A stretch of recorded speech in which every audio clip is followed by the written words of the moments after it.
Hey everyone, rates fall, orange is the new gold, and honestly, I can't believe I'm saying this, but Gen Z saves the day? Welcome to Talk Show, Episode 7. Okay, yeah, here we are. So, continuing our cannonball run into autocracy in kind of like a wild, straight out of fiction sort of way. In case you missed it, our freedoms are in the shithouse, y'all. Um, I didn't want to talk about this last week, but we do have to take a very quick second to talk about Charlie Kirk. Maybe you'll listen to someone like Jasmine Crockett, somebody else like that, but like real quick, let me just flash this on screen for you. In case you are uncertain about why everyone is up in arms and confused about the whole CK situation that we're dealing with, this is the stuff that he has said quite literally, like he's on the record saying these types of things. So regardless of your political affiliation, regardless of where you sit, on the issue itself, you have to recognize that these are the words from the man's mouth. And they are not nice. But now he's going to get a holiday for stoking intense division among our youth? Question mark. Here are the facts. Kirk was shot at Utah University. There's a lot of conversation about political violence. He himself advocated gun rights quite aggressively, and even he said that deaths were worth it. It's incredible how sort of poetic the universe can be. But anyway, it doesn't matter what you think about him. His death is basically being used to accelerate the authoritarian slip. Oh, don't let that back slip. Not with authoritarianism. So anyway, I, imagine myself to be a talk show host, and I feel an imaginary kinship with people like Colbert and Kimmel, both of whom have been canceled. Colbert coming up at the end of his season. Lucky him, he's able to finish that out. And then Kimmel was potentially canceled immediately. I'm obviously sort of a crippled warthog compared to their soaring eagle talk shows. But the censorship is blatant and completely unacceptable. So I sort of ask you, the viewer, first question I ask you today, whenever you're watching this, where do we draw the line? And I'm serious, because if you're not asking yourself this question at this point, I don't know that you ever will. So where do you draw the line? We quite literally have a clown show of rich villains pretty much being absolute lunatics, looting the government that we pay for. This is like Legion of Doom, lightly microwaved. Like, that's what we're dealing with as our leadership. And it continues, right? If you thought I was done with just that comment, obviously. No, these shows are like half an hour, 40 minutes. Trump has basically taken legal action against the New York Times, filing a $15 billion defamation lawsuit. So that happened at the beginning of last week, essentially alleging that they act as a radical left mouthpiece, which is the stupidest suit I've ever heard of. That's just New York Times being New York Times. Like, they've always been left-leaning. Always. I don't even know how you could mischaracterize this or think that they weren't a Democratic-leaning paper, but they are. And basically, Trump calls anything he doesn't like radical. So, boom. New York Times is a radical left mouthpiece. It's all nonsense. The good news, sneaking in some good news early. The court literally just threw this one out yesterday. Oh my gosh, this is like genuine, actual good news. So apparently the Supreme Court does care enough about First Amendment rights to take some of these things seriously. Was it the Supreme Court? Anyway, whichever court was facing that, New York Times, probably like maybe New York State elevated court. I think there's a Supreme Court in every state. I should know this. Regardless, whichever court was viewing this, they threw it out. They said that basically the case violates New York Times's First Amendment right. Makes a lot of sense. I mean, news organizations need to be able to report factually, regardless of who likes or dislikes the facts. And the scary part of all this trend, and what makes me incredibly angry and frustrated, and I sort of wake up in the middle of the night going, how are we letting this happen? The problem is that they're dangerously close to making the left into a full-on scapegoat. And that echoes history in a certain way. So I saw this on social media. I'm going to bring this up in just a second. Credit to OP. But I wanted to share where we are in our descent through the various fascist circles of hell. Ta-da! Shout out to @Adbusters, apparently, who posted this. Comes from Naomi Wolf, which is cut off on the side here. Hopefully I'm crediting the right people. As you can see at the bottom, adapted from Naomi Wolf. This is a quick breakdown of like where the stages of, fascism are. And in case you were unsure, the controlling of distributed information is where we are. So we're not like still up at the top. We've kind of gone through all these steps, right? Terrifying internal, external enemy, Tren de Agua, the left, anybody they want, create a gulag, Alligator Alley. Apparently tons of people have disappeared from there. They can only find a third of the people. That's like 800 people who've disappeared minimum, something maybe even more than that. Internal surveillance system, yeah, that's Palantir and the gang like Oracle. They're all doing it, literally happening. Censor, defund, harass, organized groups. Boy, does that sound familiar. Yeah, PBS, any of those other folks? Look at all this shit that's been defunded. Arbitrary detention and release, honestly, that's already earlier in this. I don't know why they repeat that step. Target specific people, harass, shame, criminalize. Pick any Democrat. Think about the things that Trump has said about Pelosi and the gang. Come on. Controlled distribution of information, as I said, is kind of where we are right now. And they're working on criminalizing pundits, protesters, etc. And that final step will be suspend the rule of law. So make no mistake, we're at like late stage fascist descent. Let that sink in.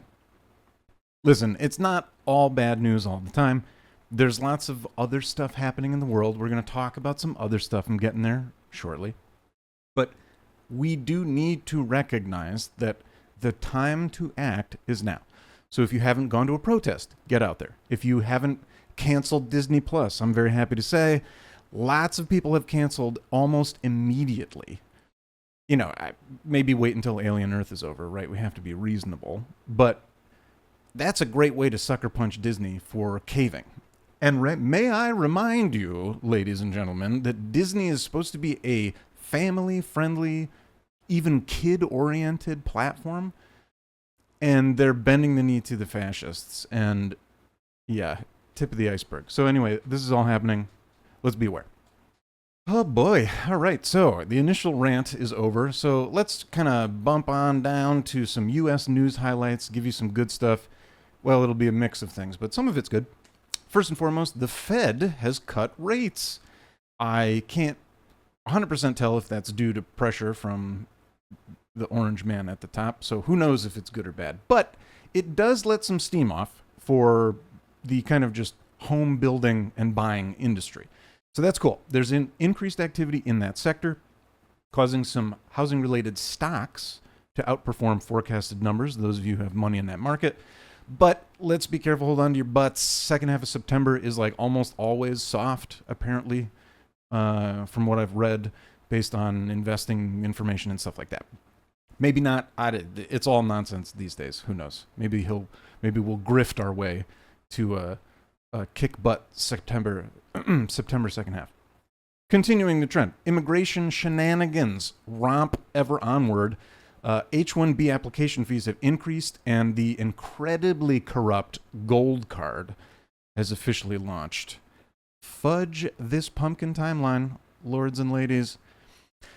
The H-1B situation has basically sparked some really insane immediate requests from some big companies. I saw a headline from Microsoft basically saying that they're recalling every H-1B visa person to the U.S. immediately. By like the end of the weekend. So you had like less than 3 days to get your butt to the US, or I don't know, lose your H-1B visa. I don't even know how that works. I thought it was the other way around. Regardless, I guess Microsoft has lots of H-1B visa wielders, owners, and they needed to immediately make a change. You can do some more research on that if you want to dig into it, but that's a thing. It happened. Boy, oh boy, let's keep cooking. So the government shutdown is imminent again? I was like, didn't we just do this? I swear we just heard this. I swear. We like, right before the recess in the middle of the summer, like maybe you shouldn't have done a recess, right? Where are the goddamn Epstein files? Continuing along, National Guard now coming to a city near you. How exciting. I hope most of America saw. Chicago was basically able to successfully say no to the National Guard. They turned them back. They actually turned them back. And of course, we have our brave, strong, fearless leader who immediately folded and turned the troops around and left. So this is kind of bigger news than it seems to be, and people aren't talking about it, but this is a reminder. The folks that are trying to do a fascism are incredibly weak, paper-thin skin. Don't, be fooled about this. We the people have the power. 350 million of us versus a cabal of 800 or so billionaires. Maybe we can exclude a couple in there. I don't know. What I will say is that new cities are being targeted, and next on the list supposedly will be Memphis. So if y'all are down in Music City, you may want to temporarily hide all those Antifa tattoos. Uh-oh. Gosh. There's just so much happening all the time. It can be really dizzying. I don't know if you feel that. I understand the fatigue. I do. I really, really do. Especially when millennials have dealt with some sort of once in a lifetime generational crisis every 10 years. Crazy. Starting in high school, for me anyway. But yeah, so think about it that way. If you can keep pushing on step by step, try to make it to tomorrow, be a little bit better every day. Now is the time to invest in yourself. Now is the time to think about self-care. Now is the time to get a therapist. Now is the time to hit the gym, quit smoking, get out and do the activities that you love. Now is the time, okay? Because we just don't know what things will look like tomorrow. We can only hope. Okay, musical sidestep. Very excited to interrupt your programming for this fantastic video. So the video that I'm playing here is titled Back in the Day When Jazz Had Lots of Swagger. And it's a cool video. I believe the saxophone player is one of the Brecker brothers. If you're not familiar with the jazz fusion scene, they were definitely a big name. Still, I think still are a big name, so to speak. You have a chance to see them. Dizzying musicians. They're outstanding. Really cool stuff. I'll stop waxing poetically. I want to play this video for you just for a quick second because I found something highly entertaining.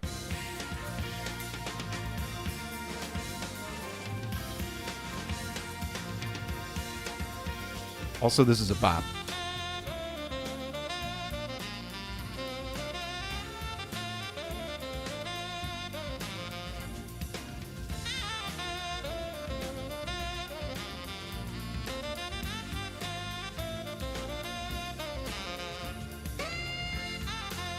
I also appreciate the transcription of the solo.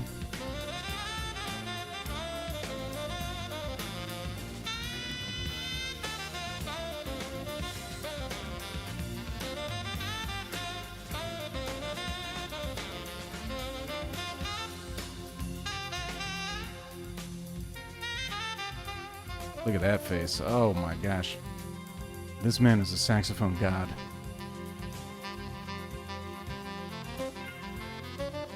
Look at that bass player. I love him.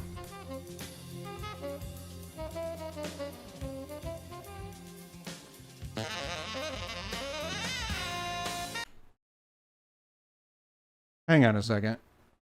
That's Louis C.K. Get the F out of here. Dude, what? Come back here, you.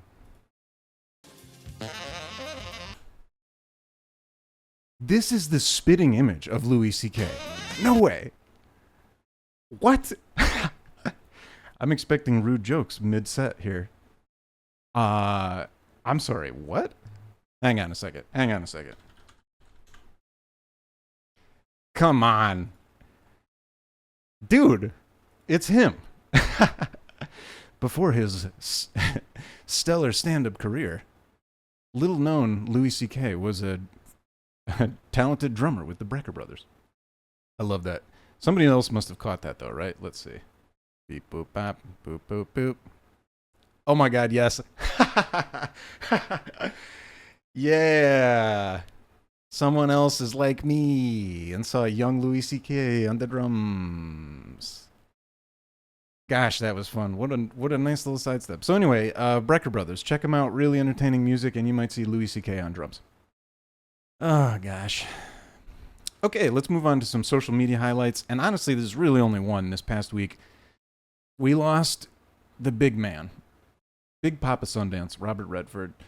Nah. I gotta be honest, I'm not like a raving Redford fan. I'm not raving for Redford. But the impact is undeniable. And Sundance, I think, in general, is just something to be celebrated. Because basically there's huge contributions to independent film. It's kind of awesome. I'm very sad to, see Redford go, but I believe that the festival will carry on his legacy. And a lot of people have, his influence to thank and his direct impact on independent film. So, I salute you, double R, the magnificent R squared. We're all incredibly grateful for everything you did. Bobby Redford. There are a couple other things that I noticed in social media, like some broad trends of social media, is that there's a lot of immigration conversation, a lot of censorship talk. I think the Kimmel stuff really just absolutely blew up this past week. So if you were, living under a rock and you missed that, now you know. But yeah, I think a lot of us are dealing with the global anxiety with some dark humor, to say the least. And in many U.S. cities, protests against federal deployment, ICE, I think Disney faced some protests over the past week, and they deserved it. But in my personal opinion, I think the main news of the past week comes from Nepal. So the real blow-up more or less happened in social media, lots of Nepal stuff trending, but the actual events that unfolded are quite the tale. Staggering, to say the least. So I ran into one of my close neighbors, super, super cool guy, love him a lot, gentleman named Sal. Sal is a Nepalese immigrant. So forthcoming, there will be an episode where we interview him, really get into the detail of what this situation is like. I hope to have a second guest as well. We'll talk about that when it comes up, but expect in the next week or so an interview with my friend Sal, and we're going to talk more in depth about what it was like to have feet on the ground in this whole Nepal situation. But today, in our main story, Nepal's Gen Z have saved their country from corruption? Spectacular. So let's explore the situation. So let's start with what kicked this off. So what happened? Okay, September 4th, imagine you're in a highly elevated, wonderful, beautiful mountainous region called Nepal. You're living your life, and then suddenly Nepal's government just bans dozens of major social media platforms. I guess this was on the heels of new registration and tax rules, something like that, but critics say the real trigger was a viral Nepo kids trend. So basically, rich kids, people that know people, are exposing the elite privilege and corruption. And when it happened, protests erupted almost immediately, led largely by young Nepalis. Now we're going to talk to my guests, understand a little bit more about what it's like to live in Nepal and how these situations were created. But for today's show, we're just going to focus on what happened, what events went down. Because it's incredibly inspiring, it's terrifying, there's a lot of shit that went down. And it's important for us to look at this, especially in the U.S., because we face a lot of the same things. As I said, that's how it started. How did it escalate? September 8th and 9th. Police literally used live fire as crowds began to swell in Kathmandu and other cities. So protesters started to torch government buildings, some politicians' homes. They were pissed, man. The corruption is staggering, and they were furious, right? Were justly furious, sort of justified in their fury. So at least 19 people were killed in the initial clashes. Okay, so the ban was then rolled back, but the demonstrations continued. Kind of the damage had been done. So over the week, protests continued, and the police and the armed forces continued to fire live rounds into crowds. So the death toll rose to about 72 and over 1,300 people injured. Basically, Nepal's deadliest political crisis in years. Real shit hit the fan situation. Okay, so facing all this pressure, Prime Minister KP Sharma Oli, which I'm probably saying wrong, I apologize, but KP Sharma resigned. During the peak of the protest, protesters literally set government facilities on fire. They attacked the residences of top politicians. Other, Associated Press and other outlets talk about like the documented arson at government buildings and homes of leaders near Parliament. We're going to talk to Sal a little bit about this when we have this interview. Sal basically said that the Gen Zers yanked these corrupt politicians out of their home and just beat the bejesus out of them. Took turns, dragged this one guy into the river and just took turns wailing on him. Like crazy, unfortunately very violent, and it's being downplayed in media, especially in the US, because frankly, they don't want you to get any ideas, right? They don't want you to be like, what? Now, here's where I look at this as a potential, we'll call it a future path forward in the wild world of the digital age and all this misinformation, all this other stuff that we deal with. What's really interesting is Gen Z's role and kind of how Discord mattered and how it came into it. I love saying that. Discord actually comes into this. Gamers out there are going to get a kick out of this. So here's the deal. Basically, the movement was youth-led. And it was organized through Instagram, Discord, and other channels, a la VPNs, alternatives, basically because it was during the ban, so they had to figure out ways around it. And then a volunteer network tied to the youth NGO Hami Nepal. I don't know if I'm saying that right, I apologize. But basically, they helped coordinate actions and later pushed for the interim leadership changes. So basically, what this caused is, the main man resigns. And that creates one of my favorite things to say, a political vacuum. I just like to imagine some sort of tremendous aspiradora swooping in to suck up naughty politicians. But anyway, a political vacuum appears. Discord servers started to host debates and polls to surface an interim leader. That to me is amazing. Talk about using technology in quick, smart, unusual, disruptive ways. Multiple reports basically say users coalesced around former Chief Justice Sushila Karki as a consensus pick. Not an official election, but a grassroots signal that pretty much said, hey, everybody across the country, this is who we're thinking. Shortly after that, Sushila Karki appointed prime minister on September 12th. Nepal's first woman prime minister. Amazing. She promised calm compensation for victims' family. She promises a path towards elections, which are now slated for March 5th, 2026. Yeah. It's just incredible to hear this story. As I talk about this, I get excited and hopeful and optimistic. So Reuters reconstruction basically emphasizes that the youth organizers didn't seek office themselves. The youth organizers didn't try to get the offices, but they basically persuaded senior leaders to accept Karki as a sort of neutral interim figure. Pretty cool, right? And that kind of sets the tone for the movement's whole civic anti-corruption framework, which is a lovely framework, I believe, and I think America could use a civic anti-corruption framework. Last thing I'll say is local and international analyses argue that the ban was a spark, but the fuel was really deep frustration over unemployment. Well, that sounds familiar. Corruption? We've never heard that before. Inequality? Starting to hit home. And elite impunity amplified by the Nepo kids and that viral trend of them doing those fun things.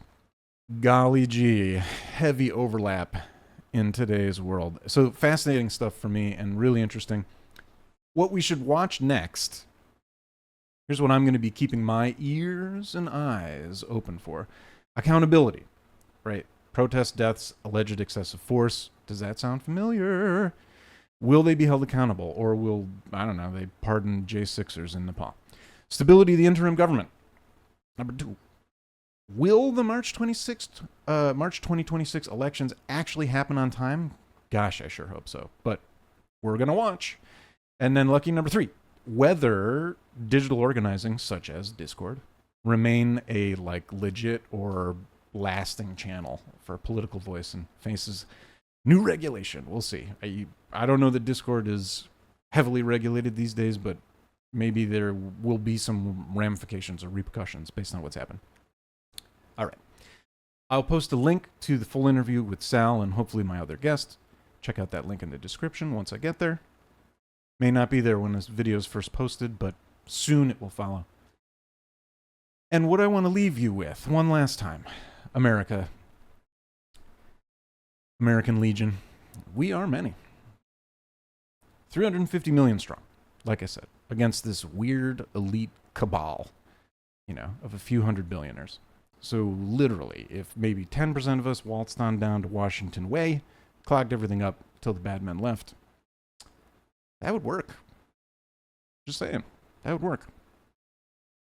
Thanks for watching.